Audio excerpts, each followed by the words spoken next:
Aden, huwag ka mo nagsisilip ha. Sorpresa to. Malapit na tayo sa ating palasyo. Ellie! Tubig! Dali! Siyempre naman kuya no, basta abangan ko yung pag-uwi mo ha. Sabi nila, di raw kakayanin. Kung sabihin mo, kung pasalubong ko ang aabangan mo. Wag nang subukin. Oh, pasok na kami.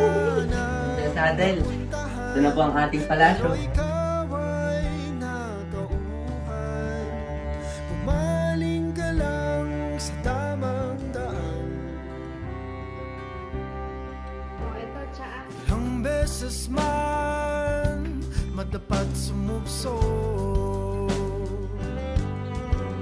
Kailan may gawing matatag ang iyong loob.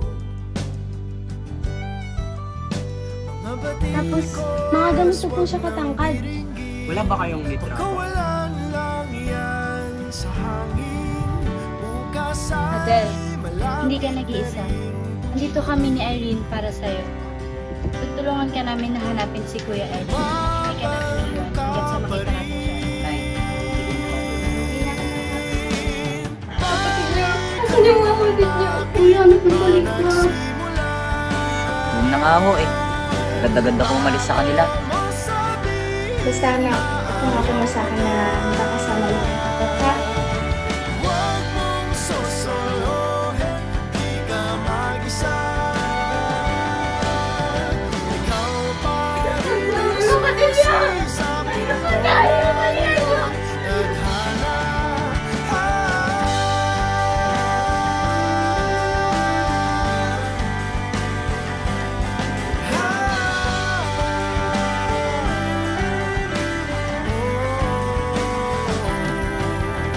Hindi mo kailangan mag-isa sa pagsubok mo. Magkakaibigan tayo at tutulungan ka namin at ang pamilya mo. mga batikos, wag Hindi naman ko nang namin hinihingi dinggin. nakalimutan niyo si Ellie. Pakawalan lang Pero sana, yan Nay, sa huwag niyo naman po kaming kalimutan. bukas ay malapit na ring dumating.